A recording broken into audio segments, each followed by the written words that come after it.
స్తోత్రం నాయన. ఈ యొక్క సమయంలో మాతో మాట్లాడండి. ఈ వాక్యమును బట్టి మీకు వందనాలు. విన్న వాక్యము, చదువుతున్న వాక్యము, చదవబడినటువంటి లేఖన భాగం మా వ్యక్తిగత జీవితాలకు, మా ఆత్మీయ జీవితాలకు, సంఘం అంతటికి ఆశీర్వాదకరమైనటువంటి దీవెనకరమైన ఇదిగో మార్చబడినట్లుగా ఈ యొక్క సమయంలో మాతో మాట్లాడండి. చదవబడిన లేఖన భాగంలో నుండి మమ్మల్ని దర్శించండి ప్రభువా. ఏకీభించిన ప్రతి వ్యక్తిని బట్టి మీకు వందనాలు. వారి వారి ఇదిగో వ్యక్తిగత జీవితాలను బట్టి కృతజ్ఞతాస్తుతులు స్తోత్రం చెల్లిస్తున్నాం నాయన. మీకే వందనాలు. మీకు ఆ సన్నిధిని బట్టి మీకు వందనాలు, స్తుతులు, స్తోత్రం నాయన. మనోనేత్రాలు వెలిగించండి. జ్ఞానము ప్రత్యక్ష గల మనస్సు ప్రతి ఒక్కరికి దయచేయమని ప్రార్థిస్తున్నాం. మీ సన్నిధి తోడుగా ఉంచండి. మీ కాపుదల భద్రత అనుగ్రహించమని వేడుకుంటున్నాం. ఇదిగో ఏకీభించిన వారందరినీ వాక్య ప్రత్యక్షత చేత దర్శించి ఆదరించి బలపరచమని, ఇదిగో బోధ నొందిన వారమై, ఉపదేశం నొందిన వారమై, వెలిగించబడినటువంటి కనులు కలిగిన వారమై ఇక్కడి నుంచి బయటికి వెళ్ళడానికి కృపదయిచ్చమని క్రీస్తు గొప్ప నామన స్తుతించి ఆరాధించి ప్రార్థన నా చెడ్డ యేసుక్రీస్తు నామని అడిగి బ్రతిమాలి వినెంతో వేడుకొంచున్నాము తండ్రి. Amen, amen, amen. రైట్. దేవునికి స్తోత్రం. ఈ సమయంలో ఈ రోజుకి సంబంధించిన వాక్య భాగాన్ని మనం చూద్దాం. ఇందులో ఒకటి ఈ యొక్క కీర్తన గురించి నేను కొన్ని మాటలు ఈ సమయంలో జ్ఞాపకం చేస్తాను. 37వ కీర్తన, one of the wonderful and best కీర్తన. చాలా సింపుల్గా, ఈజీగా అర్థమయ్యే విషయాలు ఇందులో మన కొరకు ఉన్నాయి. అతి ప్రాముఖ్యమైనటువంటి సత్యం ఇందులో ఏంటంటే, మనం ధ్యానించవలసిన, జ్ఞాపకం చేసుకోవాల్సిన అంశం, మనము ఒక ఇద్దరు వ్యాపారం చేసేటప్పుడు, ఒక ఇద్దరు ఒకే చోట ఉద్యోగం చేస్తున్నప్పుడు, లేకపోతే ఒక ఇద్దరు ఒకే రకమైనటువంటి పరిస్థితి గుండా వెళ్తున్నప్పుడు, ఒకడు అన్యాయం చేస్తున్నాడు, ఒకడు న్యాయంగా నీతిగా బ్రతుకుతున్నాడు. అయితే అన్యాయం చేసేవాడేమో వర్ధిల్లుతూ ఆశీర్వదించబడుతూ ఉన్నాడు. న్యాయంగా నీతిగా ఉండేవాడు అంత ఎదుగుదల లేదు, ఎదుగుదల ఏమీ లేదు, కనపడట్లేదు. అలాంటప్పుడు కలిగే ఒక రకమైనటువంటి మత్సరం, వ్యసనం, కోపము, ఆగ్రహం. అర్థమవుతుందనే మాట్లాడేది. చూడండి ఒకసారి. అంటే భక్తి చేసినప్పుడు, భక్తిగా జీవించినప్పుడు మనము బాగుండకపోవడం ఒక ఎత్తు అయితే, భక్తి చేయనివాడు అన్ని విషయాల్లో బాగున్నాడు, లేకపోతే నీతి లేనివాడు, నీతి చేయనివాడు బాగుంటే, ఈ భక్తి చేసిన వాడికి కలిగే ఒక రకమైనటువంటి కోపం వస్తుంది చూసారా, ఒక బాధ కలుగుతుంది కదా, దాన్నే మత్సరం అంటాం. ఒక రకమైనటువంటి కోపం కలుగుతుంది. నేనేమో ఇంత భక్తి చేస్తున్నాను, ఇదిగో వాక్యం కోసం, న్యాయం కోసం, దేవుని నీతి కోసం ఇంత నిలబడ్డాను, ఏ భక్తి లేదు, ఏ నీతి లేదు, ఏమి చేయకుండానే వాళ్ళు అభివృద్ధి చెందుతున్నారు, వర్ధిల్లుతున్నారు, అంత బాగానే ఉన్నారు కదా. అలాంటప్పుడు ఒక రకమైనటువంటి ఏం కలుగుతుంది? బాధ, మంట, కోపము, మత్సరం, వ్యసనం అంటాం, ఆగ్రహం కలుగుతుంది కదా.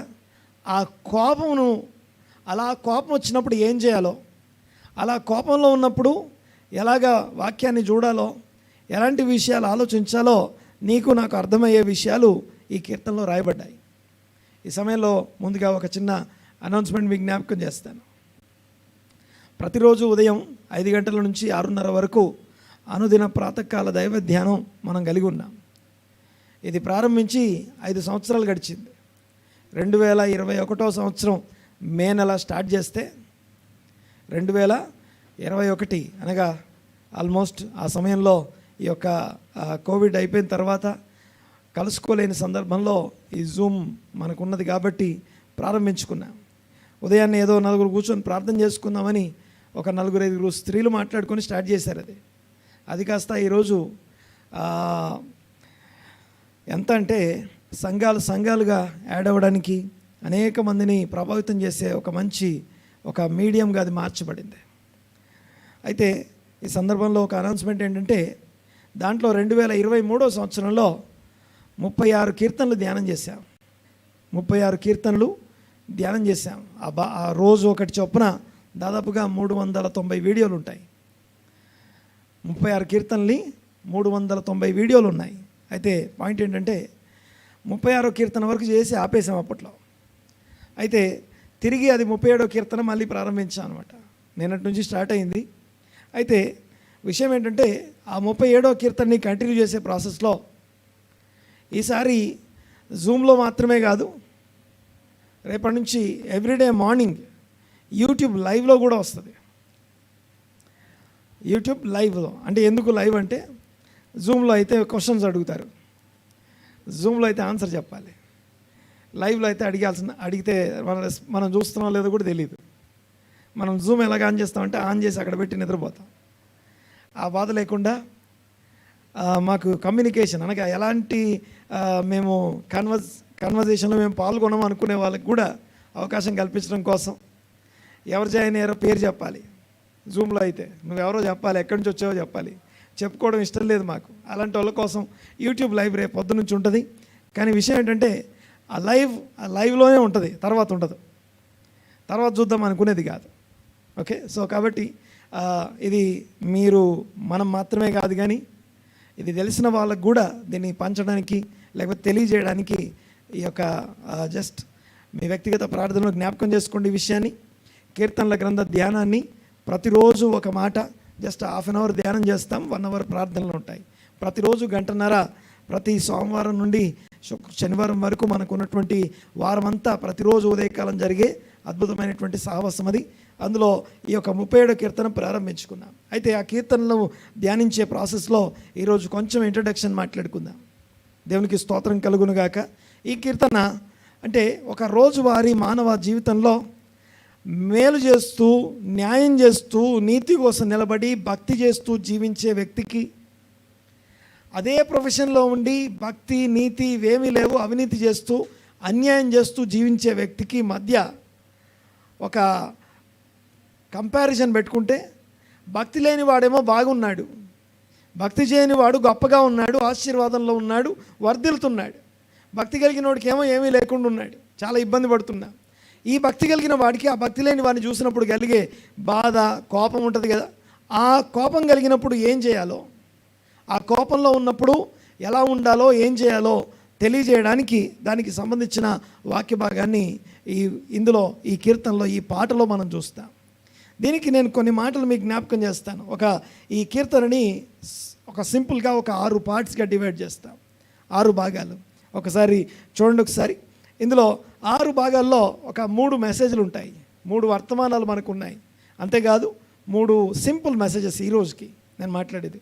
అంటే ఈ సమయంలో మనం వినడానికి ఒక 3 చిన్న వర్తమానాలు, అంతేకాకుండా 3 మన డైలీ అప్లికేషన్ కోసం 3 విషయాలు, 3 ఉంటాయి.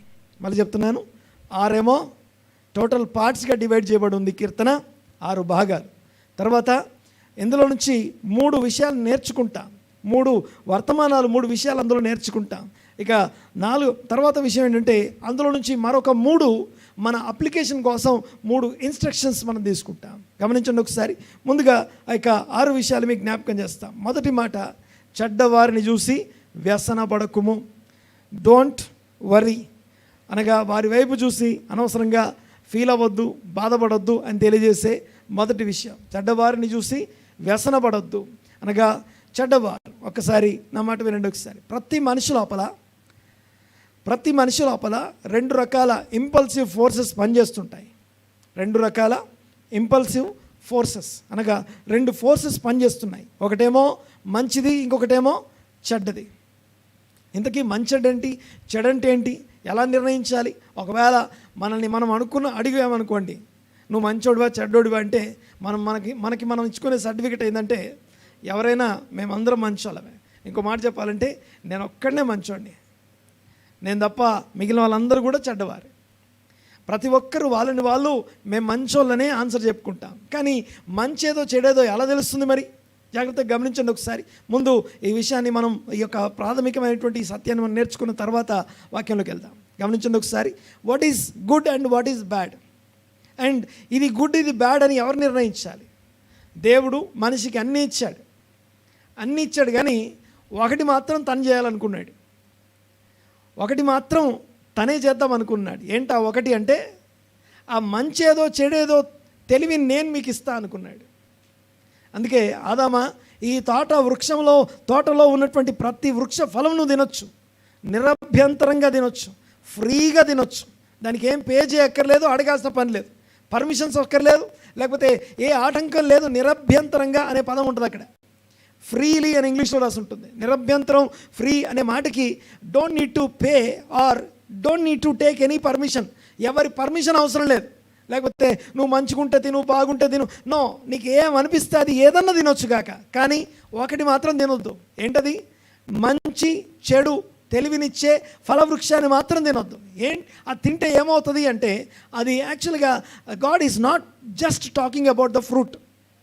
కేవలం ఒక పండు గురించి మాట్లాడట్లేదు, ఒక చెట్టు గురించి మాట్లాడట్లేదు, కానీ ఆ ఫలం యొక్క పేరు గురించి మనం వినాలి, నేర్చుకోవాలి.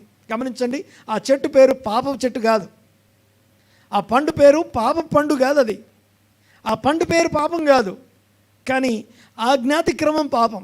ఆ ఆజ్ఞ ఏంటంటే మంచేదో చెడేదో తెలివినిచ్చే ఆ తెలివిని దేవుని నుంచి తీసుకోవాలి. అంటే ఎవరికి ఏది మంచిది బాగా గమనించండి ఒకసారి. భూమి నిరాకారముగాను శూన్యముగాను ఉండెను, చీకటి అగాధ జనుల మీద కమ్మి ఉండెను. అది మంచిది కాదు, అది మంచిది కాదని దేవుని ఆత్మ జలముల మీద అల్లాడుచుండెను. అనగా దీన్ని బాగు చేయడం కోసం, మంచిది జరిగించడం కోసం అల్లాడుతున్న ఆత్మతో బైబిల్ ప్రారంభమవుతుంది. అల్లాడుతున్నటువంటి ఆత్మతో బైబిల్ ప్రారంభమవుతూ మొదటి మాట వెలుగు కలుగునుగా, కానీ దేవుని స్వరం వినపడింది. దేవుని యొక్క వాక్యం ఈ యొక్క బయటికి రిలీజ్ చేయబడ్డప్పుడు వెలుగు కమ్మని పలుకగా వెలుగు కలిగిన ఆ ప్రకారం ఆయన ఆ సృష్టించబడినటువంటి వెలుగు ఏదైతే ఉందో ఆ వెలుగు మంచిదైనట్టు ఎవరు నిర్ణయించారు? అది మంచిదని దేవుడు చెప్పాలి. ఏది మంచిదో చెప్పాల్సింది ఎవరు? దేవుడు. అది మంచిదైనట్టు దేవుడు చూశాను. ఆ తర్వాత భూమి ఆ యొక్క మొలకెత్తడం మొదలుపెట్టింది, విత్తనాలు ఇవ్వడం మొదలుపెట్టింది, చెట్లను మొలిపించింది. ఆ తర్వాత ఈ భూమి మీద పశుపక్షాదులు వచ్చాయి, తర్వాత జలచరములు వచ్చాయి. అవన్నీ వస్తున్నప్పుడు ప్రతిసారి ఒక మాట రాసి ఉంటుంది కదా, అది మంచిదైనట్టు దేవుడు చూచాను. చెప్పండి ఒకసారి, అది మంచిదైనట్టు దేవుడు చూశాను. బాగా వినండి ఒకసారి.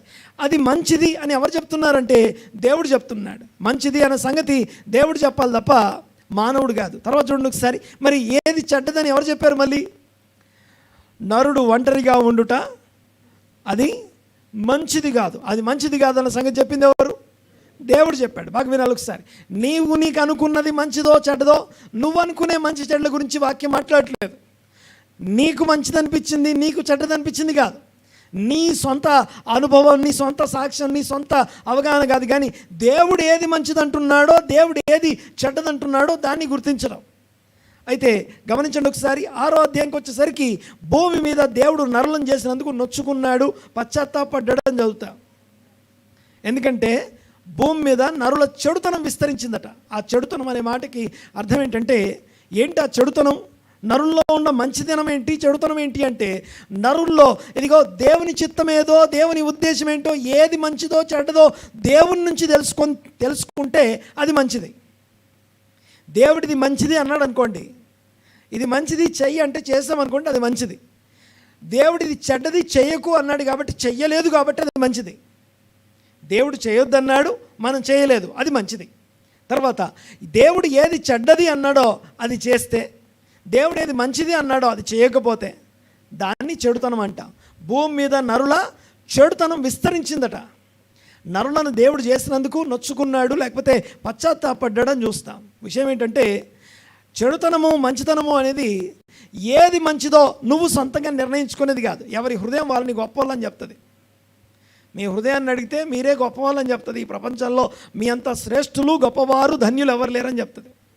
కానీ ఆ హృదయానికి ఉన్నటువంటి ఒక గుణం ఏంటంటే, ఆదికాండంలో 3వ అధ్యాయంలో ఒక జంతువు గురించి మాట్లాడుతూ, ఒక బీస్ట్ గురించి మాట్లాడుతూ, సర్పము భూమి మీద ఉన్నటువంటి జీవులన్నిటిలోకి యుక్తి గలది అని తెలుగులో మనకి రాస్తుంది. అదే హృదయం గురించి ఏం రాస్తుందో తెలుసా? ఏమన్నదండి? హృదయము మోసకరమైంది. ఇక్కడ మోసకరమైందన్నా, అక్కడ యుక్తి కలిగిందన్నా రెండూ ఒకటే, రెండు ఒకే పదాలు. అంటే నిన్ను మోసం చేసేది ఎవరు అంటే నీ హృదయమే. అవ్వని ఆదాముని మోసం చేసిన సర్పం ఎలాగా కుయుక్తితో, యుక్తితో, కన్నింగ్ స్టేట్మెంట్స్తో మోసం చేసిందో, ఇప్పుడు నిన్ను నన్ను మోసం చేయడానికి మన హృదయం మనల్ని మోసం చేస్తుంది. అయితే నాకు అనిపించింది, నాకు తెలిసింది, నేను అనుకున్నది కాదు, కానీ దేవుడు ఏది మంచిది అంటున్నాడో, దేవుని దృష్టికి ఏది మంచిదో, ఆయన దృష్టికి ఏది న్యాయమైనదో దాన్ని జరిగించడం మంచి చేయడం అంట. అలా కాకుండా మనం అనుకున్నది చేయడం, ఇంకెవరో ఫోర్స్ చేస్తానో లేకపోతే ప్రెషర్ చేస్తానో చేయడం, దీన్ని బట్టి జరిగించడాన్ని దీన్ని ఏమంటామంటే చెడుతనం అంటాం. ఆజ్ఞను అతిక్రమించడం కోసం ప్రేరేపించే చెడు ప్రేరేపణ అంటాం. గమనించండి ఒకసారి, ఆ చెడుతనము మంచితనము. అయితే భూమి మీద చెడ్డవారు అనగా దేవుని మీద ఆధారపడక తమ హృదయాన్ని ఆధారం చేసుకొని లేదా తమ నడిపింపును ఆధారం చేసుకొని తమకి తోచింది చేసుకుంటూ వెళ్ళిపోయేవారు ఈ భూమి మీద చెడ్డవారు అని చెప్పబడుతుంది. చెడ్డవారు వర్ధిల్లుతూ ఉన్నారు, మంచివారు రోజు రోజుకి కృషించిపోతూ ఉంటే, ఈ కృషించిపోయేవారు ఆ చెడ్డవారిని చూసి వ్యసనపడకండి, మత్సరపడకండి, కోపం తెచ్చుకోకండి, ఆగ్రహం తెచ్చుకోకండి. మొదటి మాట చూడండి ఒకసారి, చూపించాం ఒకసారి. ఫస్ట్ నెంబర్ 1, చెడ్డవారిని చూచి చింతించవద్దు, వ్యసనపడవద్దు, లేకపోతే మత్సరపడొద్దు, లేకపోతే ఆగ్రహం వద్దు, కోపం వద్దు అని చెప్పబడుతుంది. ఇది మొదటి మాట. అంటే ఎవరో చెడ్డవాళ్ళు బాగుంటున్నారు కదా, వారిని చూసి వ్యసనపడడం అనేది ఆపేయమని చెప్తున్నాడు. అలా వ్యసనపడి లేకపోతే ఇదిగో వాళ్ళు బాగున్నారు, వీళ్ళు బాగున్నారు, నేను ఎందుకు ఇలా ఉన్నాను అనే ఒక రకమైనటువంటి ఆత్మన్యూనతా భావం కావచ్చు, ఒక ఇన్సెక్యూరిటీ కావచ్చు, లేకపోతే మనల్ని మనం కృషించిపోయే విధంగా, మనల్ని మనం సెల్ఫ్ రెస్పెక్ట్ కోల్పోయే విధంగా మనల్ని మనం తగ్గించుకునే పరిస్థితి కల్పించబడ్డప్పుడు, అప్పుడు మనల్ని ధైర్యపరచడానికి, ఆదరించడానికి మనకు నడిపించబడుతున్నటువంటి ఈ కీర్తన చక్కగా కొన్ని డైరెక్షన్స్ ఇస్తూ ఉంది. అందులో మొదటిది, వారందరినీ చూసి వ్యసనపడకు, మత్సరపడకు అని మొదటి మాట చెప్పాక, రెండో మాట ఏమనుందండి అక్కడ? దేవుని మీద ఆధారపడి లేదా దేవుని యందు నమ్మిక ఉంచి ఏం చేయాలట? కొంచెం గట్టిగా మాట్లాడండి. సత్క్రియలు కొనసాగించండి, సత్క్రియలు చేయండి. సత్క్రియలు అనండి ఒకసారి. సత్క్రియలు అనగా దేవుని ఆజ్ఞలు అనుసరించడమే సత్క్రియలు. ఏది సత్క్రియ, ఏది దుష్క్రియ అంటే దుష్కార్యాలు, దుష్క్రియలు, ఓకే, దుష్ట కార్యాలు, ఈవిల్ డూయింగ్స్ అంటాం. ఇక గుడ్ డూయింగ్ అండ్ బ్యాడ్ డూయింగ్లో గుడ్ డీడ్స్ అంటే సత్క్రియలు అని అర్థం. సత్క్రియలు అంటే దేవుని ఆజ్ఞ అనుసరించడమే సత్క్రియ.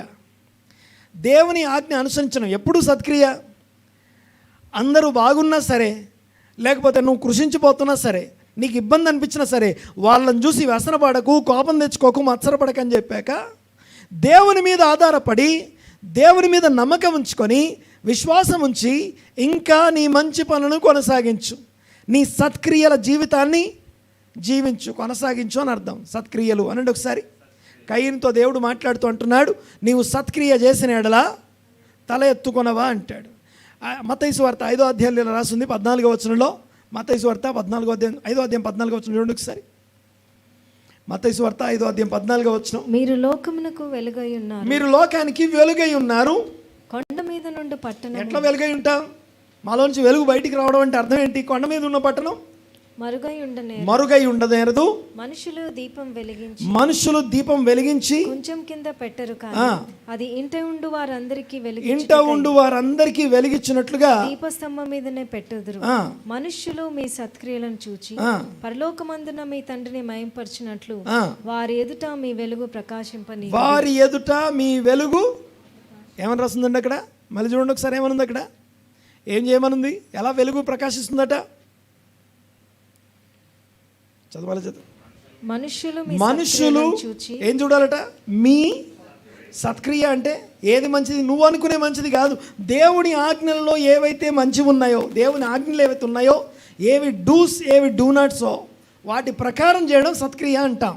మంచేదో చెడేదో తెలివినిచ్చే ఫలవృక్షం దేవునికి వదిలేయాలి, దేవుడిస్తే తీసుకోవాలి. మీకు ఇంకో విషయం జ్ఞాపకం చేస్తాను ఇక్కడ. ఆదాము నుండి చూస్తే ఎవరన్నా ఒకరిని దేవుడు పట్టుకొని, నీలాంటి వాడు ఒక్కడుంటే బాగుండు అనుకున్నా, నేను ఎదురు చూసిన వ్యక్తి నువ్వే అని చెప్పిన సందర్భం ఎప్పుడన్నా ఉందా అని అడిగితే ఒక్క చోట కనపడుతుంది, ఒక్క వ్యక్తి కనపడతాడు. ఎవరో వ్యక్తి తెలుసా? ఆయన అంటాడు, ఇదిగో అయ్యా, మంచేదో చెడేదో నాకు తెలియదు, మంచేదో చెడేదో నాకు తెలియదు, మంచి చెడులను వివేచించున్నట్లు ఆ వివేకం ఇచ్చే హృదయం నాకు ఇవ్వని అడిగాడు. ఎవరైనా అడిగినాయన? సొలొమోను మహారాజు. చూడండి ఒకసారి ఆ మాట, అదే మాట ఉందో లేదో. రాజుల గ్రంథం, మొదటి రాజుల గ్రంథం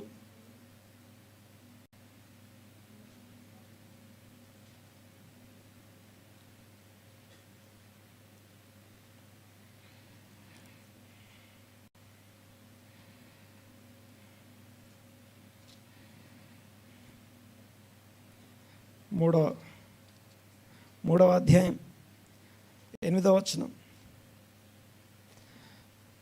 నా దేవా యెహోవా, నీవు నా తండ్రి అయిన దావీదునకు బదులుగా నీ దాసుడనైన నన్ను రాజుగా నియమించి ఉన్నావు. అయితే నేను బాలుడను, కార్యములు జరుపుటకు నాకు బుద్ధి చాలదు. నీ దాసుడని నేను నీవు కోరుకొనిన జనుల మధ్య ఉన్నాను. వారు విస్తరించి ఉన్నందున లెక్క పెట్టుటయు వారి విశాల దేశమందు తనిఖీ చేయుట అసాధ్యము. ఇంత గొప్పదైన నీ జనమునకు న్యాయం తీర్చగలవాడు ఎవడు?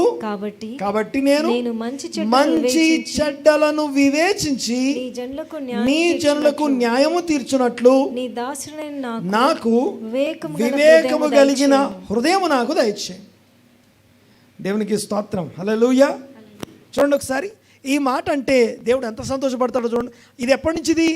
ఇలాంటి అడిగే ఒక ప్రార్థన కోసం, ఇలాంటి మాట కోసం ఆదాము దగ్గర నుంచి దేవుడు ఎదురు చూస్తున్నాడు. చదవండి ఒకసారి, కంటిన్యూ. దేవుడు ఏమన్నాడు చదవండి ఒకసారి, 10వ వచనం.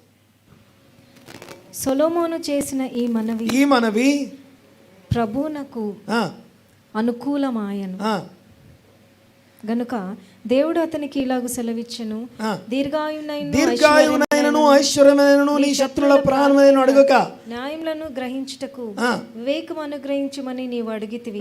నీవు ఇలాగున అడిగినందున నీ మనవి ఆలకిస్తున్నాను. బుద్ధి వివేకములు గల హృదయం అంటే మంచేదో చెడేదో వివేచించే హృదయం నేను నీకు ఇస్తాను. పూర్వీకులలో నీ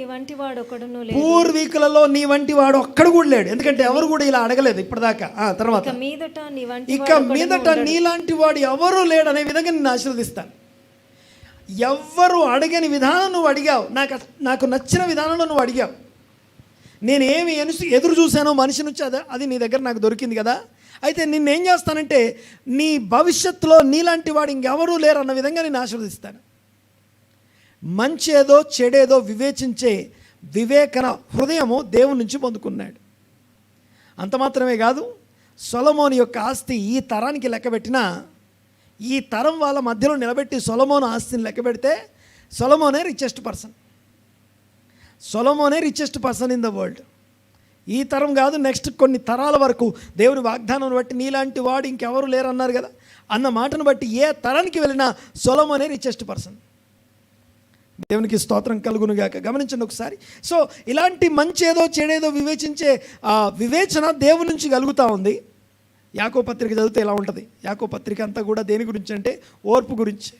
చూడండి ఒకసారి మొదటి మాట మనం చూసాం 37వ కీర్తనలో. మొదటి మాట, ఆ చెడ్డవారిని చూసి ఇలాగా ఆ యొక్క దేవుని మీద ఆధారపడక తమ హృదయాన్ని అనుసరించి వెళ్ళిపోయే వాళ్ళందరినీ చూసి నువ్వు వ్యసనపడకు, కోపం తెచ్చుకోకు, ఆగ్రహం తెచ్చుకోకు, మత్సరపడకు, చింతపడకు అని చెప్పిన తర్వాత రెండో మాట ఏమని రాస్తుంది అక్కడ?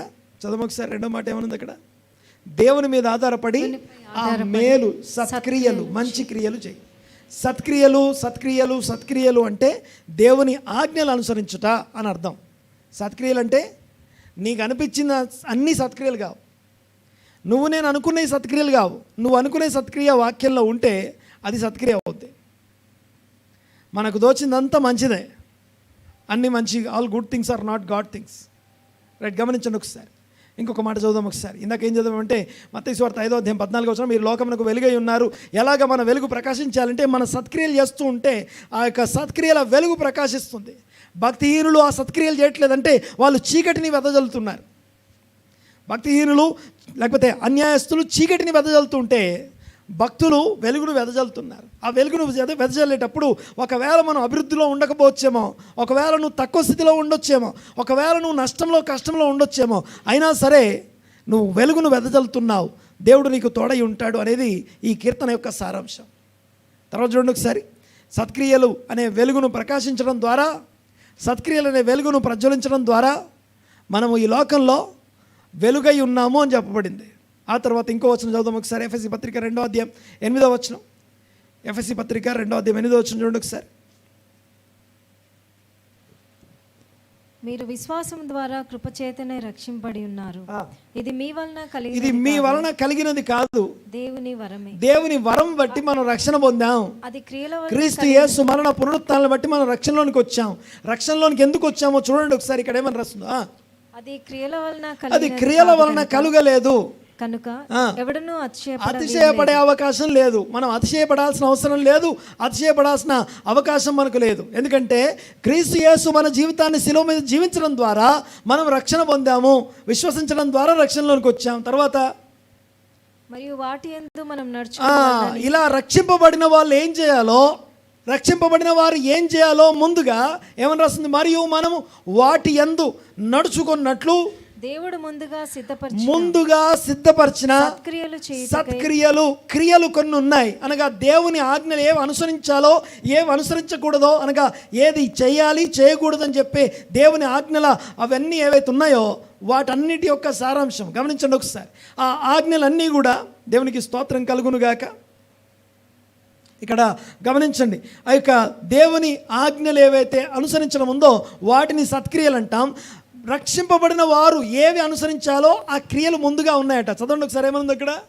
మరియు వాటి యందు మనం నడుచుకొనవలనని దేవుడు ముందుగా సిద్ధపరిచిన సత్క్రియలు చేయుటకై మనము క్రీస్తు యేసునందు సృష్టింపబడిన వారమై ఆయన చేసిన పని అయి ఉన్నాము. మనం ఆయన పని ఏంటా పని అంటే ఆయన క్రియలు మనం జరిగించాలి.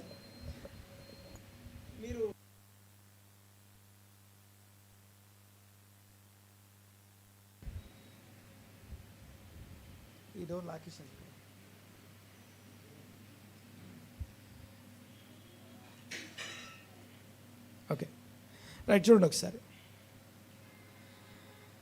ఓకే, సో మనము దేవుడు చేసిన పని అయి ఉన్నాము. ఆ తర్వాత రెండో విషయాన్ని మీకు జ్ఞాపకం చేస్తాను. దేవుని మీద ఆధారపడి సత్క్రియలు చేయాలి. మొదటి మాట, చెడ్డవారిని చూసి చింతపడొద్దు అనేది మొదటిదైతే, రెండవది దేవుని మీద ఆధారపడి సత్క్రియలు చేయడం ఆపొద్దు. సత్క్రియలు చేయడం ఆపవద్దు, రెండవది ఆపవద్దు. మూడవది ఓపికగా ఉండు, బీ పేషెన్స్. ఇక ఓపిక కలిగి ఉండడం, ఓర్పు సహనం అంటమే. యాకోబు పత్రిక ఈ సహనం గురించే రాస్తుంది. యాకోబు పత్రిక మొదలయ్యేటప్పుడు ఏమని ఉంటుందంటే, ఓపిక తన పని జరిగించనీయండి అని చెప్తాడు. ఓపికగా ఉండండి, ఓపిక తన పనిని జరిగించనీయండి అని చెప్పి తర్వాత అంటాడు, మీకు ఏదన్నా శ్రమలు కలుగుతున్నప్పుడు, ఈ భూమి మీద మీకు శ్రమ ఇబ్బంది కలిగినప్పుడు, మీకు ఏదో వింత సంభవించింది అని చెప్పేసి మీరేమీ ఆశ్చర్యపోకండి అని చెప్పి వెంటనే నెక్స్ట్ టాపిక్ ఏం రాసి ఉంటుందంటే, మీలో ఎవరికైనా జ్ఞానం కొదువుగా ఉంటే దేవుణ్ణి అడగాలి. దేవుణ్ణి అడిగితే దేవుడు ఏం చేస్తాడట, ఆయన ఎవరిని ఆటంకపరచక అందరికీ ధారాళంగా జ్ఞానం ఇస్తాడట. ఏంటా జ్ఞానం? జ్ఞానం యొక్క ఉద్దేశం ఏంటంటే, ఇందాక మనం సొలొమోను గురించి మాట్లాడినట్టుగా, శ్రమలో ఇబ్బందిలో ఓపికగా ఓర్పుగా ఎదురు చూడడం కోసమే మనకి జ్ఞానం ఉంటే ఓర్పు వస్తుంది. ఓపిక ఓర్పు ఎక్కడి నుంచి కలుగుతాడ? జ్ఞానం అనండి ఒకసారి. జ్ఞానము మనకి ఓపికను ఓర్పునిస్తుంది, శ్రమలో ఓర్పునిస్తుంది, ఓపికనిస్తుంది. వెయిట్ చేయడానికి అవసరమైనటువంటి ఆ పర్సివరెన్స్ అంటాం, అనగా దాన్ని తట్టుకొని నిలబడడానికి సంబంధించినటువంటి ఆ యొక్క పేషెన్స్ని ఎవరిస్తారంటే జ్ఞానం కలుగజేస్తుంది. ఆ జ్ఞానం ఎవరిస్తారట? దేవుణ్ణి అడగండి అని చెప్తాడు. దేవుణ్ణి ఆ జ్ఞానం అడిగి తీసుకో అని చెప్పి ఆ జ్ఞానం పొందుకొని నువ్వేం చేయాలంటే ఓపికగా ఉండమని చెప్తాడు. దేవునికి స్తోత్రం కలుగునుగాక. హల్లెలూయా. రైట్, గమనించండి ఒకసారి. మూడవది ఓపికగా ఉండమనే భాగము, ఇది మనకి 7 నుంచి 11వ వచనం దాకా రాస్తుంది. ఆ తర్వాత నాలుగవ భాగం ఏంటంటే, దేవుడు తన ప్రజలను కాపాడుతాడు. భక్తులను, నీతిమంతులను, సత్క్రియలు జరిగించే వారిని దేవుడు కాపాడుతాడు. నేను ఇప్పుడు ముసలివాడనయ్యాను అని చెప్తూ ఆయన అంటాడు, నీతిమంతుల పిల్లలు భిక్షమెత్తడం నేను చూడలేదు అంటాడు. నీతిమంతుల పిల్లలు భిక్షమెత్తడం నేను చూడలేదు అంటాడు. దేవునికి స్తోత్రం కలుగునుగాక. ఒకవేళ చల్లా చెదరి ఉండొచ్చుగాక, చెదరిపోయి ఉండొచ్చుగాక, దేవుని సన్నిధిలో అందరూ ఉన్నతంగానే జీవిస్తున్నారు. దేవునికి మహిమ. ఆ తర్వాత గమనించండి ఒకసారి. ఇక 5వది సత్క్రియ జీవితాన్ని కొనసాగించని మళ్ళీ 27 నుంచి 34 వరకు రాస్తుంది. ఇక 6వది చివరి గెలుపు దేవుందే. లాస్ట్కి దేవుడే గెలుస్తాడు. దేవుని ప్రజలదే విజయం. ఆ భక్తిహీనులు లేకపోతే ఎవరైతే ఉన్నారో వాళ్ళు ఎలా కనిపిస్తారట, వాళ్ళు ఉన్న చోటనే ఓ చెట్టులాగా ఎదుగుతారట, అక్కడక్కడే ఎదుగుతారట. మామూలుగా అయితే నీతిమంతులు ఎదిగే విధానం ఎలా ఉంటుందంటే, నీతిమంతులు శాఖోపశాఖలుగా ఎదిగే విధానం ఎలా ఉంటుందంటే గోడ మీదుగా అవతలికి పోయి ఫలిస్తారని రాసి ఉంటుంది. అదే భక్తిహీనుల ఎదుగుదల అక్కడక్కడే ఎదుగుతారని రాసి ఉంటుంది. అయితే ఆ ఎదిగిన వాడిని చూద్దామని వెళ్ళి చూద్దామని అక్కడికి వెళ్తే వాడి స్థలము వాడిని ఎరగదట. అనక వాడు మళ్ళీ కనపడకుండా వెళ్ళిపోయాడు అంటాడు. అంటే వాడు ఎక్కువసేపు నిలబడలేదు అని రాస్తాడు.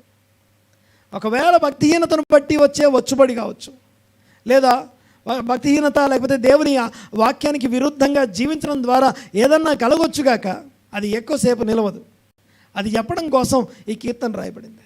ఇందులో నుంచి 3 మెసేజ్లు మనం మాట్లాడుకుంటాం. మెసేజ్ నెంబర్ 1 ఇందాక నుంచి మనం వింటున్నాం కదా. మెసేజ్ నెంబర్ 1, వ్యసనపడక దేవుని యందు నమ్మకముంచు. వ్యసనపడక దేవుని యందు, ఇందాక నుంచి మనం విన్నాం అన్నమాట. దీని గురించి నేను మళ్ళీ చెప్పాల్సిన అవసరం లేదు. ఒకసారి చూడండి ఒకసారి. వ్యసనపడక దేవుని యందు నమ్మిక ఉంచు. ఇది మొదటి 6 వచనాల్లో మనకు కనపడుతుంది. దేవుని నమ్ముకొని ఓపికగా ఉండు, వ్యసనపడకు అని చెప్తున్నాడు. ఒకటి. రెండవది, రెండో మెసేజ్కి వెళ్ళిపోదాం. ఓపికగా ఉండు, ఓర్పుగా ఉండు, దేవుడు నిన్ను కాపాడుతాడు. సెకండ్ మెసేజ్, ఓపికగా ఉండు, దేవుడు నిన్ను కాపాడుతాడు. టెన్షన్ పడాల్సిన అవసరం లేదు. ఓపికగా ఉండు, దేవుడు నిన్ను కాపాడుతాడు. దేవునికి స్తోత్రం. ఆ తర్వాత మూడవ విషయం ఏంటంటే సత్క్రియల జీవితం కొనసాగించు. సత్క్రియల జీవితం కొనసాగించు, చివరికి దేవుడే గెలుస్తాడు. దేవునికి స్తోత్రం. చాలా సింపుల్ మెసేజ్ ఇది. 3 వర్తమానాలు చూడండి ఒకసారి. ఏమేం చెప్పాను? మొదటిది, వ్యసనపడకు, దేవుని యందు నమ్మిక ఉంచు. రెండవది, ఓపికగా ఉండు, దేవుని యందు నమ్మిక ఉంచు. ఓపికగా ఉండు, దేవుని యందు నమ్మిక ఉంచు. మూడవది, సత్క్రియల జీవితాన్ని కొనసాగించు, దేవుడే గెలుస్తాడు. ఓకే, అంటే సత్క్రియ చేయడానికి కూడా మనకు విశ్వాసం ఉండాలి. సత్క్రియ చేయడానికి కూడా మనకు విశ్వాసం ఉండాలి. ఈ 3 మెసేజ్లు ఈ కీర్తన మొత్తం ఉన్నాయి. మరొకసారి చెప్తాను. ఏమేం చెప్పాను నేను? మొదటిది, వ్యసనపడకు, దేవుని యందు విశ్వాసం వచ్చు. రెండవది, ఓపికగా ఉండు, దేవుని యందు విశ్వాసం వచ్చు. 3, సత్క్రియల జీవితం కొనసాగించు, ఐడల్గా ఉండకు, అనగా ఏమి చేయకుండా ఉండకు. దేవుని ఆజ్ఞలు ఏంటో తెలుసుకొని వాటిని అనుసరించడానికి ప్రాక్టీస్ చేయాలి. దేవుని క్రియలేంటో, దేవుని సత్క్రియలేంటో, నీ కొరకు ఏ సత్క్రియలు ముందుగా దేవుడు నిర్ణయించి పెట్టాడు. పరిశుద్ధుల సత్క్రియలు, పరిశుద్ధుల నీతి క్రియలనే వస్త్రాలు ధరించుకోవాలి. పరిశుద్ధుల క్రియలు అనే వెలుగును వెదజల్లాలి. క్రియలు అనే విషయం చాలా మాట్లాడుతుంది, వాక్యం మాట్లాడుతూ ఉంది. ఓన్లీ ఒకే వచనం, క్రియలు లేకుండా విశ్వాసం వల్ల మనం రక్షణ పొందాం, దానికి విరోధంగా నేనేం మాట్లాడట్లేదు. నీవు ఆజ్ఞను అనుసరించకపోతే రక్షింపబడవు అని నేను చెప్పట్లేదు. క్రియలు లేకుండానే రక్షణ పొందాం విశ్వాసం ద్వారా. కానీ రక్షణ పొందిన వారి కోసం క్రియలు నియమించబడ్డాయి. సత్క్రియలు ఉన్నాయి, అవే రక్షింపబడిన వాడి యొక్క వెలుగై ఉన్నాయి. అవే రక్షింపబడిన వాడు ధరించుకునే వస్త్రాలై ఉన్నాయి. పరిశుద్ధుల నీతి క్రియలు అంటాం. దేవునికి స్తోత్రం కలుగునుగాక. ఈ 3 ఉన్న 3 ఇన్స్ట్రక్షన్స్ చెప్తాను. విశ్వాసంతో మనం ఈ వారం అంతా చేయవలసిన 3 పనులు చెప్తాను. ఒకసారి మొదటి మెసేజ్ చూడండి ఒకసారి. ఫస్ట్ పెట్టడం ఒకసారి. 3 పనులు చెప్తాను చూడండి ఒకసారి. 3 చెప్పేటప్పుడు జాగ్రత్తగా వినండి. ఇవి మనం చేయాల్సినవి, ఇప్పటిదాకా విన్నాం కదా. ఓకే, ఈ 3 చెప్పేసి నేను క్లోజ్ చేస్తాను. ఈ 3 చేయాల్సిన విషయాలు. మరి ఏం చేయాలి పాస్టర్ గారు అంటాం కదా. ఓకే, 1,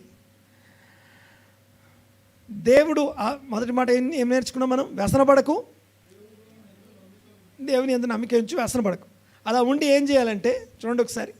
దేవుడు మనల్ని అవసరమైన వాటిని, మనం అనుకున్నవి కాదు కానీ మనకి ఏది బెస్టో అది ఇస్తాడు.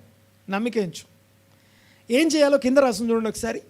Focus on 1 kind act.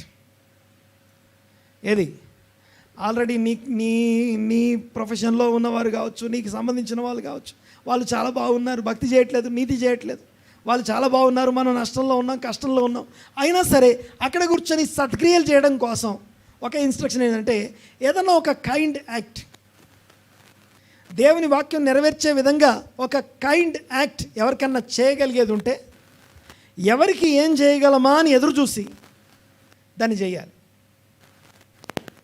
Kind act. Okay, కింద రాసిన చూడు ఒకసారి. Focus on one kind act you can do for some one. నువ్వు చేయగలిగిన ఒక మంచి మేలైన పని. నువ్వు ఎవరితోనైనా మాట్లాడితే ఎంకరేజ్ అవుతారనుకో, మేలైనది చేయనెరిగియు చేయకుండుట వలన పాపం కలుగుతుంది. కాబట్టి అది నువ్వు చేయగలిగే మేలు. నేనే కష్టంలో ఉన్నాండి, నేనే మాట్లాడతాను. అబ్రహాంకే పిల్లలు లేరు, కానీ ఇప్పుడు అబ్రహాం ఏం చేయాలి తెలుసా? అబీమెలెకు వాళ్ళ కుటుంబం కోసం, వాళ్ళ పిల్లల కోసం ప్రార్థన చేయాలి. వాళ్ళ గర్భాలు మూసివేయబడ్డాయని వాళ్ళ పిల్లల కోసం, ఈ పిల్లలు లేనప్పుడు ప్రార్థన చేయాలి. ఇప్పుడు ఈయన అడిగాం అనుకోండి, ప్రార్థన చేయంటే, ఒకవేళ నార్మల్ అబ్రహాం అయితే ఏమంటాడు తెలుసా? నాకే పిల్లలు లేరు, నా ప్రార్థనకే శక్తి ఉంటే నేనే చేసుకునేవాని కదా అంటాడు. కానీ అబ్రహాము ప్రవక్త, అబ్రహాము ఒక పర్పస్తో ఉన్నాడు. అలాగే మనం కూడా నీ క్రియలు, నీవు అనుభవించే పరిస్థితులు నీ విశ్వాసాన్ని డామినేట్ చేయకూడదు. ఆమేన్. దాన్ని దాటి ఎవరికైనా ఏదైనా మేలు, నువ్వు ఎవరితో మాట్లాడితే ఎంకరేజ్ అయ్యేది ఉంటే మాట్లాడడం, ఎవరికోసమైనా ప్రార్థన చేయగలిగితే ప్రార్థన చేయడం, ఎవరినైనా దర్శించగలిగితే వాళ్ళకి ఆదరణ కలుగుతుందంటే దర్శించడం, ఏదో ఒక కైండ్ యాక్ట్, ఏదో ఒక కనికరంతో కూడినటువంటి పనిని నువ్వు చేయగలిగేది నీ నుంచి ప్రొడ్యూస్ నీలో నుంచి బయటకు వచ్చేదాన్ని తీయాలి బయటికి. దేవునికి స్తోత్రం. One kind act. Focus on one kind act, నువ్వు చేయగలిగేది. ఓకే, ఇది మొదటిది. చెడ్డవారిని చూసి, భక్తిహీనులను చూసి వ్యసన పడకుము. Next second one. నేను ఏం మాట్లాడుతున్నా? ముందు మాట్లాడుకున్నాయి 6 భాగాలు కీర్తన ఉందని మాట్లాడుకున్నా. రెండోది చెప్పాను, 3 మెసేజ్లు ఉన్నాయి ఇందులో అని చెప్పాను. 3 మెసేజ్లు ఏంటి? నెంబర్ 1, వ్యసన పడకు, దేవుని యందు నమ్మిక ఉంచు. 2, ఓపికగా ఉండు, దేవుని యందు నమ్మిక ఉంచు. 3, సత్క్రియలు చేయి, దేవుని యందు నమ్మిక ఉంచు. దేవుడు గెలుస్తాడు. అన్నిటిలో కామన్ పాయింట్ దేవుని మీద ఆధారపడితేనే ఓపికగా ఉండగలం, దేవుని మీద ఆధారపడితేనే మనం సత్క్రియలు కొనసాగించగలం, దేవుని మీద ఆధారపడితేనే మన ఫోకస్ని సరిగా ఉంచుకోగలం. దేవునికి స్తోత్రం. Second instruction. What is the second instruction? చూడండి ఒకసారి. సెకండ్ మెసేజ్ ఏంటి? ఓపికగా ఉండు, నమ్మిక ఉంచు. చూడండి ఒకసారి. సెకండ్, ఓపికగా ఉండు, దేవుడు నేను కాపాడుతాను. ఇక్కడ చూడండి ఒకసారి. ఇక్కడ ల్యాండ్ అనే పదం ఈ కీర్తనలో చాలాసార్లు కనిపిస్తుంది. ల్యాండ్, భూమిని స్వతంత్రించుకుంటారు అనే మాట. ల్యాండ్ అంటే బ్లెస్సింగ్ అని అర్థం. ఏంటా బ్లెస్సింగ్? చూడండి ఒకసారి. శాంతి, సమాధానం, లేకపోతే దేవుని యొక్క ప్రొవిజన్. ఓకే, దేవుని యొక్క ప్రొవిజన్, లేకపోతే ఇవన్నీ దొరికే ఒక ప్లేస్ అది. దాన్నే ల్యాండ్ అంటాం. దాన్ని స్వతంత్రించుకుంటాడట భక్తుడు. నీతిమంతుడు ఆ ల్యాండ్ని స్వతంత్రించుకుంటాడని రాస్తాడు. కింద చూడండి ఒకసారి, బ్లూ కలర్లో రైట్ డౌన్ ఏదన్నా ఒకటి రాసి, దేవుడు మన టఫ్ సిచ్యువేషన్లో నమ్మకంగా ఉండడం కోసం, ఓకే, దేవుడు మనకి మనమున్న పరిస్థితుల మధ్యలో, మన టఫ్ కండిషన్స్లో నమ్మకంగా ఉండడం అనేది ప్రాక్టీస్ చేయడం రెండవ ఇన్స్ట్రక్షన్. ఏదేమైనా సరే, ఎంత కష్టం వచ్చినా సరే, నేను దేవునికి నమ్మకంగా ఉంటా. రెండోది ఏంటి? దేవునికి నమ్మకంగా ఉండడం. మొదటిదేమో ఎవరికైనా మేలు చేయగలిగితే, ఒక్కరికన్నా మేలు చేయగలిగితే ఈ వారం ఆలోచించాలి. రెండో ఆలోచన ఏంటంటే, ఎక్కడెక్కడ నమ్మకంగా ఉండగలమో వెతుక్కోవాలి. ఇంతకుముందు నమ్మకంగా ఉన్నప్పుడు మనకి ఏం మేలు జరిగిందో దాన్ని గుర్తు చేసుకొని దేవుని స్తుతించాలి, నమ్మకంగా ఉండడానికి ప్రయత్నం చేయాలి. రెండవది నమ్మకంగా ఉండుట. ఎంత కష్టమైనా సరే దేవునికి మాత్రం నమ్మకంగా ఉండాలి. ఆమేన్, ఆమేన్. మొదటిది ఏం మాట్లాడుకున్నాం? చేయగలిగిన మేలు చేయడం. రెండోది ఏం మాట్లాడుకున్నాం? నమ్మకంగా ఉండడం. ఎంత కష్టమైనా సరే నమ్మకంగా ఉండడం. ఇక మూడోది చూడండి ఒకసారి. థర్డ్ వన్, మూడో మెసేజ్ ఏంటి? సత్క్రియల జీవితం కొనసాగించు, దేవుడు గెలిపిస్తాడు, దేవుడు గెలుస్తాడు. నెక్స్ట్ ఇక్కడ చూడండి ఒకసారి. దేవుడే మన కోట, దేవుడే మన కొండ, దేవుడే మన ఆశ్రయ దుర్గం అంటాం కదా. దేవుడు మనకు ప్రతిఫలం ఇచ్చేవాడు. దేవుని నమ్ముకోవడం, దేవుడే ప్రతిఫలం ఇచ్చేవాడు అని నమ్ముకొని ఉండడం. ప్రతిఫలం ఇచ్చేది దేవుడు, మనుషులు కాదు. ప్రతిఫలం ఇచ్చేది, ఇప్పుడు నువ్వు భక్తి చేస్తున్నావు, భక్తిహీనులు కొంచెం తొందరగా డెవలప్ అవ్వచ్చేమో. భక్తిహీనత ఎప్పుడు కూడా క్రెడిట్ తీసుకోదు. భక్తిహీనత ఎప్పుడు కూడా, భక్తిహీనత చెప్తుంది ఒక దగ్గరికి వెళ్ళిన తర్వాత వాడిని విడిచిపెట్టి వెళ్ళిపోద్ది, వాడిని ఫెయిల్యూర్ పర్సన్గా నిలబెట్టి వెళ్ళిపోద్ది. దేవునికి స్తోత్రం కలుగును గాక. గమనించండి ఒకసారి, దేవుడు చూసుకుంటాడు, దేవుడు రివార్డ్ ఇస్తాడు, దేవుడు అవార్డు ఇస్తాడు, దేవుడే ప్రతిఫలం దయచేసేవాడని దేవుని బట్టి నమ్ముకోవాలి. ఎవరో ఆపితే మనకి ఏది ఆగలేదు, ఎవరో మనకి అడ్డందుకు ఏమీ ఆగలేదు, ఏదో అడ్డం వచ్చినందుకు మనకు ఆగలేదు. ఓకే, ఈ మూడోది ఏంటంటే, మూడో విషయం నేను మీకు చెప్పాలనుకుంది ఏంటంటే, ఎవరో ఏదో అన్నందుకు ఆగిపోయాం, కొన్ని పనులు చేసి ఆగిపోయాం. ఎవరో లేకపోతే ఏదో అడ్డం వచ్చినందుకు మనం మంచి పనులు చేయడం ఆపేశాం. వాటిని గుర్తు చేసుకొని ప్రతిఫలం ఇచ్చేది దేవుడు, దేవుని నుంచి ప్రతిఫలం పొందాలి కాబట్టి ఓపికగా మేలు చేయడం. గలతీ పత్రిక 6వ అధ్యాయం చూడండి ఒకసారి. గలతీ పత్రిక 6వ అధ్యాయం 6వ వచనంలో, మనుషుడా, బాగా గమనించండి ఒకసారి, దేవుడు వెక్కిరింపబడడు అంటాడు. గలతీ పత్రిక 6వ అధ్యాయం 6వ వచనం చదవమా.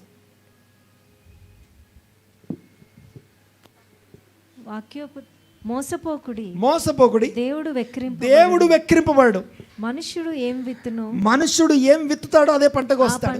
మూడవ మెసేజ్ మనం వినేది ఏంటంటే, మూడవ ఇన్స్ట్రక్షన్ ఏంటంటే, మనం ఆపేసిన వాటిని కొనసాగించాలి, లేకపోతే రివార్డ్ అవార్డు ఇచ్చేది దేవుడు అని దేవుని వైపు చూడాలి. గమనించండి ఒకసారి, చదవమా. దేవుడు వెక్కిరింపబడు, మనుషుడు ఏం విత్తునో ఆ పంటనే కోయును. తర్వాత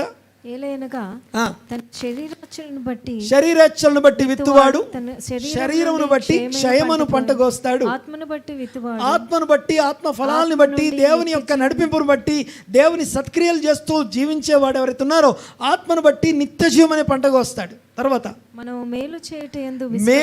మేలు సత్క్రియ, మేలు చేయుట యందు విసుగొద్దు, విసుగక అలయక మేలు చేసితిమేని తగిన కాలమందు పంట కోస్తాం. ఆ పంట ఇచ్చేది దేవుడు. దేవునికి ఉన్న ఒక పేరేంటో తెలుసా? దేవునికి ఉన్న ఒక పేరేంటో తెలుసా? కోత యజమానుడు. అనండి ఒకసారి, కొంచెం గట్టిగా మాట్లాడాలి. కోత యజమానుడు అంటే అర్థం ఏంటో తెలుసా? ఆయన ఎవరికి ఎంత ఇవ్వాలో అంతే ఇస్తాడు. అంటే అది పండినందుకు కాదు, అది పండించబడ్డందుకు కాదు, నువ్వు చేసినందుకు కాదు, కానీ నువ్వు విత్తింది నువ్వు కోస్తావు. అయితే ఎంత ఇవ్వాలో, నువ్వు కేవలం గింజ విత్తుతున్నావు, ఒక విత్తనాన్ని విత్తుతున్నావు, ఆ విత్తనం ఏ రూపానికి రావాలో, ఎంత పంట ఇవ్వాలో, ఎంత స్వాస్థ్యం కోత కోయబడాలో ఆ కోతకి యజమానుడు ఇస్తాడు. కోతకి యజమానుడు అంటాం. ప్రతిఫలం ఇచ్చేది ఎవరు అంటే దేవుడు మనకి ప్రతిఫలం ఇస్తాడు, దేవుడు మనకి బోనస్లు ఇస్తాడు, దేవుడు మనకి ఇంక్రీజ్ ఇస్తాడు, దేవుడు మనకి హైక్స్ ఇస్తాడు, దేవుడు మనకి ప్రమోషన్స్ ఇస్తాడు, దేవుడు మనని అభివృద్ధి పరిచేవాడు. హెచ్చు ఎక్కడి నుంచో కలగదు. ఒకసారి మనమున్న మోస్ట్ వల్నరబుల్ వరల్డ్, ఎలాంటి ప్రపంచంలో ఉన్నామంటే మనమున్న ప్రపంచాన్ని మీరు ఒక్కసారి చూస్తే ఎటు చూసినా వలలు, ఉచ్చులు, ఉరులు కనపడతాయి. అంతేనా? నిన్ను దోచుకోవడానికి, నీ దగ్గర ఉన్నదాన్ని కొట్టేయడం కోసం ఎక్కడి నుంచి ఏ ఊరిలో, ఏ వలలో, ఏ ఉచ్చులో ఇరుక్కుంటామో అని మోస్ట్ ఇన్సెక్యూర్డ్ వరల్డ్లో మనం ఉన్నాం. మరి ఆ వలలు, ఉరులు, ఉచ్చులు పెట్టిన వాడు, మరి వాడు ఎవరు అంటే మనిషే కదా. ఆ మనిషికి ఆ ఆలోచన రావడానికి కారణం ఏంటి? ఏమై ఉండొచ్చు? ఎందుకని అలాగా పెట్టుంటారు? పక్కన నుండి దోచుకోవాలని ఎందుకు అనిపిస్తుంది? మాట్లాడలేదు ఎవరు? ఇంకొకటి దోచుకోవాలని ఎందుకు అనిపిస్తుంది? వినపట్లేదు ఎవరు? ఆశ, దురాశ. పక్కనోడిది దోచుకోవాలనే దురాశ. ఆ ఆశతోని ఉచ్చులు ఉరులు వలలు వేసి ఉన్నారు పక్కన. నీ ఫోన్లోకి రావచ్చు, నా ఫోన్లోకి రావచ్చు, మన చుట్టూన్న ఎక్కడ ఎప్పుడైనా ఇరుక్కోవచ్చు, ఏ ఫోన్ కాల్తానని ఇరుక్కుపోవచ్చు. ఇప్పుడు ఈరోజు ఒకటి వాడితే ఇక దీని గురించి పబ్లిసిటీ చేసే లోపు రింగ్ టోన్స్ వస్తాయి కదా మనకి. ఆ రింగ్ టోన్ వచ్చి ఆ రింగ్ టోన్ చేత ప్రజలందరూ మేల్కొని నిద్ర లేచే లోపు ఇంకో దగ్గర ఇంకోటి వస్తుంది. ఆ చేసే వాళ్ళందరూ ఎందుకు చేస్తున్నారు అంటే వాళ్ళందరికీ దురాశ ఉంది. అంటే అలాంటి దురాశ పరులు వలలు ఉచ్చుల మధ్యలో మనం బ్రతుకుతున్నాం. మనం మంచోళ్ళమా మరి? ఒక్కసారి ఇది ఆలోచిద్దాం. మరి మోసపోయే వాళ్ళంతా ఎవరు? ఆ వలలోనో ఉరిలోనో వల ఉరులు వేసేవాడేమో ఎందుకు వేస్తున్నాడు అక్కడ అంటే ఎవరినన్నా పట్టుకుందాం, ఎక్కడ ఏం దొరుకుద్దో అనేది వాడి ఆశ. ఈ వలలోనో ఉరిలోనో ఉచ్చులోనో ఇరుక్కునేవాడు ఎవరంటే దురాశ పరుడే మళ్ళీ. అంతే కదా, ఎక్కడ ఏం దొరుకుద్దో, ఏది దేవుని ఆశీర్వాదం, మళ్ళీ దాని పేరు ఒకటి, మళ్ళీ టైటిల్ ఏం పేరు పెడతాం? దేవుడు దర్శించాడు మమ్మల్ని. ఓకే, నువ్వు ఇంత పెట్టు, ఇంత ఇచ్చేస్తావు నీకు. ఒక ఉచ్చులో మనం బంధించబడతాం. గమనించండి ఒకసారి. ఈ పోయేవాడు ఒక దురాశతో వెళ్తున్నాడు. విత్తి పంట కోద్దామని కాకుండా, దేవుని మీద ఆధారపడి పంట కోద్దామని కాకుండా, మన శ్రమనో మన సర్వీస్నో. ఓకే, నిన్న యాక్చువల్గా వచ్చిన డిస్కషన్ జరుగుతూ ఉంది. హేబేలు ఎందుకు గొర్రెలు కాసాడనే జరిగింది. ఇది ఒకటి మాట్లాడేసి మన ప్రార్థనలోకి వెళ్ళిపోదాం. దేవునికి స్తోత్రం కలుగును గాక. హేబేలు గొర్రెలు ఎందుకు కాసాడు? దేనికోసం? కయీన్ పని ఏంటి? కయీన్ ప్రొఫెషన్ ఏంటి చెప్పాలి నాకు, కొంచెం అందరూ మాట్లాడండి. కయీన్ ఏం పని చేసేవాడు? వ్యవసాయం చేశాడు కదా. వ్యవసాయం చేశాడు. ఎందుకు చేశాడంటే మన దగ్గర ఆన్సర్ ఉంది. ఎందుకు? ముఖపు చెమటను గార్చి కష్టపడి పంట తీస్తే ఆ పంట తినటానికి ఆహారం కావాలి కదా. మరి హేబేల్ ఏం పని చేస్తున్నాడు? హేబేల్ ప్రొఫెషన్ ఏంటండి? గొర్రెల కాపరి. వై? ఎందుకు? హేబేల్ ఏం చేస్తున్నాడు? గొర్రెల కాపరి. గొర్రెలు కాయడం అనే ప్రొఫెషన్ ఎందుకు చూజ్ చేసుకున్నాడు ఆయన? మాట్లాడాలి. గొర్రెలు ఎందుకు వేస్తారు? పంట ఎందుకు వేస్తామంటే ఆహారం కోసం వేస్తాం. మరి గొర్రెలు ఎందుకు వేస్తారు? మాట్లాడండి. గొర్రెలు ఎందుకు వేస్తారు ప్రసాద్? తినటానికి.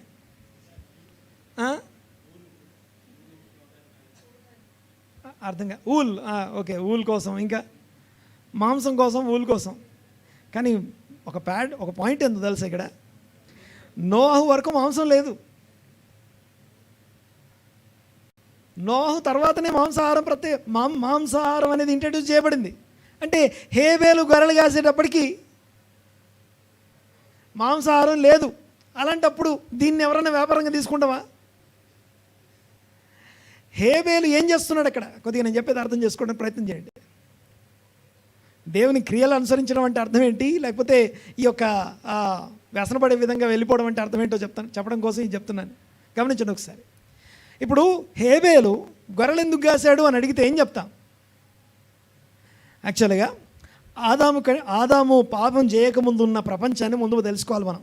పాపం చేయకముందున్న ప్రపంచం వేరు, ఆదాము పాపం తర్వాత ప్రపంచం వేరు. బాగా వినాలి ఒకసారి. ఆదాము పాపం చేయకముందున్న ప్రపంచం ఎలాంటి ప్రపంచం అంటే క్రూరత్వం అనేది లేదు ఈ ప్రపంచంలో.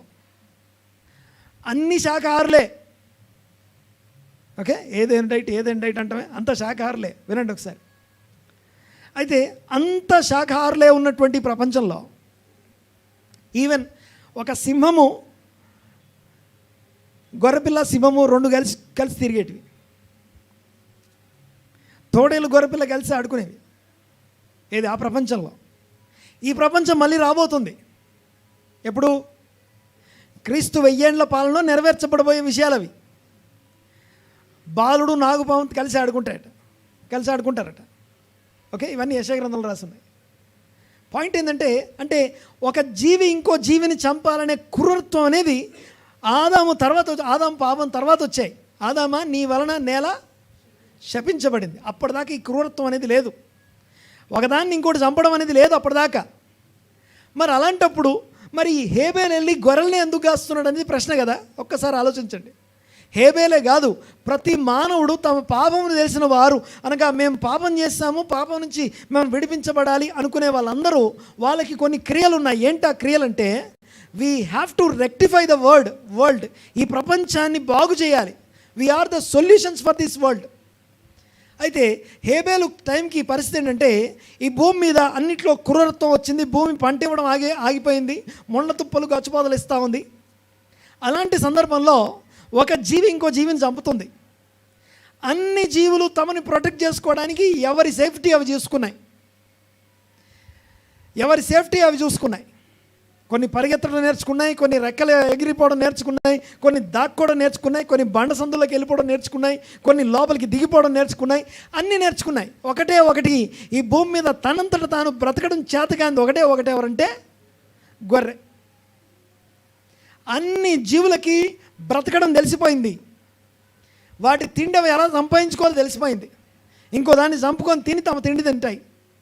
లేదా ఇంకా ఏ చెట్టునో ఏది తినాలో ఏది తినకూడదో ప్రతీది కూడా దాని సేఫ్టీ అవి చూసుకున్నాయి. కానీ ఈ భూమి మీద తనంతట తాను బ్రతకలేనటువంటి జీవి ఒకటి గొర్రె. ఆ గొర్రెల్ని కాయడం కోసం, to help the world to rectification, ఆ రెక్టిఫికేషన్ కోసం అనగా ఈ వరల్డ్ని రెక్టిఫై చేయడం కోసం, దీన్ని హీబ్రూలో టిక్కున్ ఓలాం అంటాం. టిక్కున్ ఓలాం అనే మాటకి రెక్టిఫికేషన్ ఆఫ్ ద యూనివర్స్ అని అర్థం. ఈ యూనివర్స్ని బాగు చేయడం. ఓకే, నాకు డాక్టర్ వచ్చి ట్రీట్మెంట్ చేస్తాడు. ఆ ట్రీట్మెంట్ చేసే డాక్టర్ ఏం చేస్తున్నాడు నాకంటే, నన్ను బాగు చేయడానికి వస్తున్నాడు. అలాగే ఈ హేబెల్ అనేవాడు గొర్రెల్ని కాస్తున్నాడంటే గొర్రెల్ని కాపాడుతున్నాడు.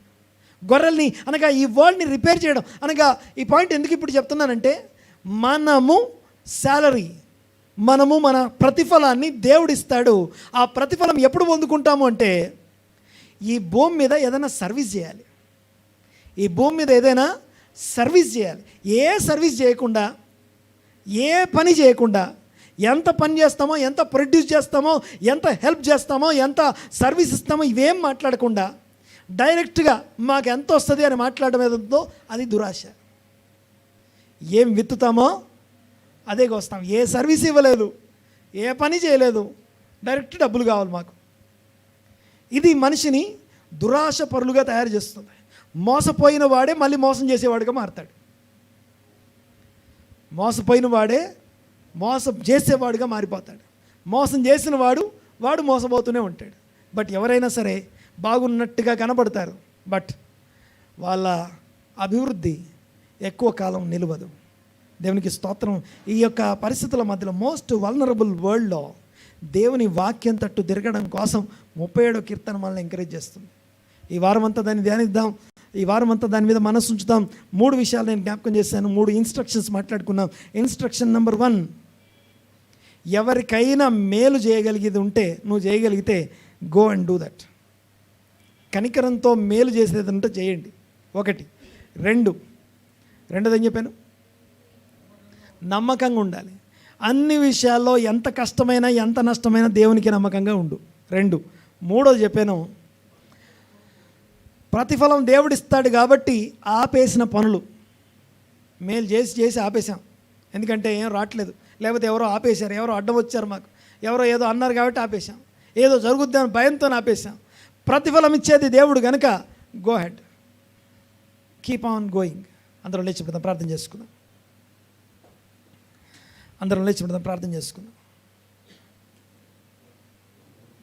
తలలు వంచి ఒక్కసారి ప్రార్థన చేద్దాం. మా పరమ తండ్రి, మా దేవ, మీకు వందనాలు.